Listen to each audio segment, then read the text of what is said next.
Tässä minun vinkki, miten Transcon automaattilaatikon välilevyn reijät porataan. Hyvin pieni porakone.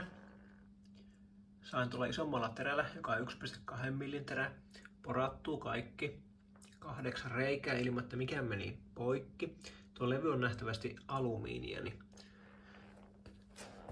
se menee helposti sillä. Tuonne merkkasin aina mikä on terää. Ja tässä näytin kynällä, että mikä oli se seuraava porattava reikä. Ja tuolla alla on ihan vaan puupala, leveä puupala. Hyvä puhistus tämän jälkeen sitten. Mutta tässä on tärkeintä se, että hyvin hitaasti.